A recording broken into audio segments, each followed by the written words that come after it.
Kalian pernah bayangin nggak? Ada satu tempat yang udah ngeliat banyak banget kerajaan besar muncul, terus runtuh. Satu tempat yang jadi saksi sejarah selama ribuan tahun.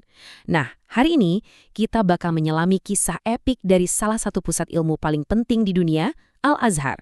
Dan ini bukan cuma cerita soal bangunan ya. Ini tuh kisah soal perjuangan, kejayaan, dan gimana sebuah legenda bisa bertahan. Coba deh bayangin, ada sebuah mercusuar ilmu pengetahuan gitu, yang cahayanya sempat redup gara-gara kena badai politik, tapi nggak pernah benar-benar padam. Itulah Al-Azhar, sebuah legenda yang nasibnya tuh benar-benar terikat sama naik turunnya kekuasaan di sekitarnya. Oke, yuk kita mulai perjalanan ini, kita balik lagi ke titik awal, di mana semuanya dimulai. Setiap pahlawan kan pasti punya cerita kelahirannya. Nah, sama, Al-Azhar juga punya. Yuk kita lompat waktu ke abad ke-10, ke Kairo, Mesir. Di saat sebuah dinasti baru lagi sibuk-sibuknya membangun kekuatan mereka. Oke, di sini kita bisa lihat 3 tanggal penting banget. Tahun 970 pembangunannya dimulai. 2 tahun kemudian, 972, masjidnya diresmiin. Tapi momen yang paling game changingnya itu ada di tahun 975. Ini dia nih, pas lingkaran studi pertama atau yang disebut halaqah dimulai. Nah inilah DNA-nya Al-Azhar. Sejak saat itu, Al-Azhar bukan lagi sekedar tempat ibadah, tapi jadi pusat lahirnya ilmu pengetahuan. Dan tahu gak, namanya sendiri itu punya arti yang wah indah banget. Al-Azhar itu artinya yang paling cemerlang. Keren kan? Nama ini terinspirasi dari julukan putri Nabi Muhammad, yaitu Fatimah Az-Zahra. Jadi nama ini tuh kayak doa supaya institusi ini sinarnya bakal selalu cemerlang. Dan benar aja, Al-Azhar membuktikan doa itu jadi kenyataan. Oke, sekarang kita masuk ke babak di mana Al-Azhar tuh nggak cuma bersinar, tapi benar-benar menyilaukan dunia. Ini dia, zaman keemasannya. Jadi, di bawah pemerintahan Daulah Fatimiyah, dinasti yang mendirikannya, Al-Azhar ini bertransformasi total. Dari yang tadinya cuma masjid, dia jadi universitas paling top di dunia pada masanya. Coba bayangin deh, pusat gravitasinya ilmu pengetahuan di seluruh planet ini adanya di Kairo. Luar biasa. Nah, ini yang paling seru nih. Coba lihat deh, ilmunya macem-macem banget. Jadi orang datang ke Al-Azhar tuh bukan cuma buat belajar Al-Quran sama fikih atau ilmu hukum Islam aja, tapi mereka juga belajar kedokteran, matematika, astronomi, bahkan sastra. Lengkap banget. Pantes aja tempat ini jadi kayak magnet buat orang-orang paling pintar dari seluruh dunia. Terus, apa sih rahasianya kok bisa sehebat itu?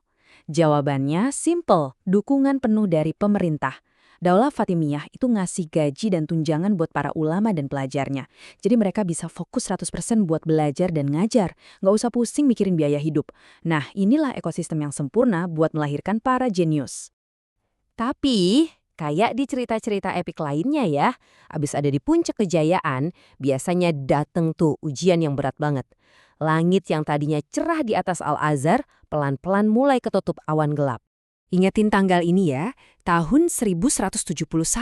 Satu tahun di mana semuanya berubah. Takdir Al-Azhar berubah total. Semua yang udah dibangun susah payah selama 2 abad tiba-tiba aja ada di ujung tanduk. Emangnya ada apa sih? Jadi yang terjadi adalah pergeseran kekuasaan besar-besaran. Daulah Fatimiyah yang mendirikan Al-Azhar runtuh. Dan posisinya digantiin sama Daulah Ayyubiyah, dinasti baru yang dipimpin sama panglima legendaris yang mungkin kalian pernah dengar. Salahuddin Al-Ayyubi. Nah, kalian mungkin mikir, loh bukannya Salahuddin itu pahlawan besar, kok malah jadi ancaman? Jawabannya sesimpel ini, politik. Buat Salahuddin, Al-Azhar itu simbol kekuasaan lama yang baru aja dia kalahin. Jadi buat nguatin posisinya sendiri, dia ngerasa harus meredupkan cahaya dari simbol lawannya itu. Dan disinilah babak paling dramatis dari cerita Al-Azhar dimulai. Babak di mana sang legenda ini harus berjuang mati-matian cuma buat bertahan hidup di tengah badai. 100. Angka ini mewakili masa-masa paling kelam dalam sejarah Al-Azhar. Betul, selama hampir 100 tahun, Al-Azhar itu dilarang jadi tempat sholat Jumat. Fungsi utamanya sebagai masjid utama ibu kota dicabut gitu aja. Coba bayangin, rasanya kayak jantung spiritual dan sosial kota Kairo itu berhenti beretak di Al-Azhar. Ini pukulan yang telak banget. Jadi, ini dia nih poin kuncinya. Kebijakan baru dari Daulah Ayyubiyah ini benar-benar dirancang buat melumpuhkan Al-Azhar. Caranya gimana? Pertama, kegiatan belajar mengajar di sana dihentiin. Kedua, semua dana subsidi wakaf buat para gurunya diputus. Ketiga, mereka malah bikin sekolah-sekolah baru buat nyaingin Al-Azhar. Dan terakhir, yaitu tadi, sholat Jumat di sana dilarang. Al-Azhar benar-benar dibiarin mati perlahan. Tapi, ada satu hal yang penting banget. Meskipun jiwanya Al-Azhar seakan-akan coba dicabut, raganya itu tetap berdiri kokoh. Bangunannya nggak pernah dihancurkan.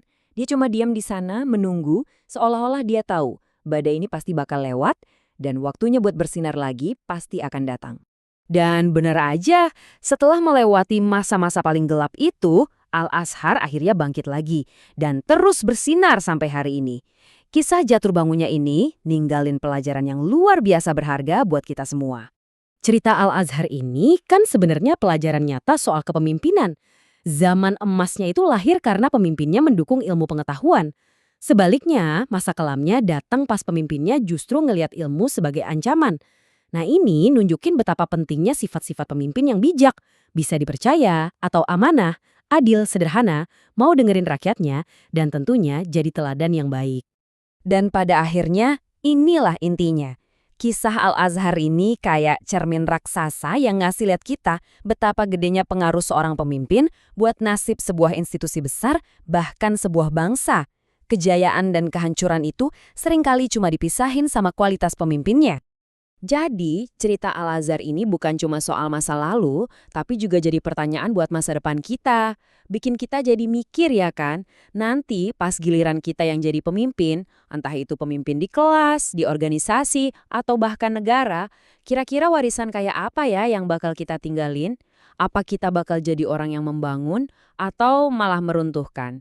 Nah, ini pertanyaan yang bagus banget buat kita renungin bareng-bareng.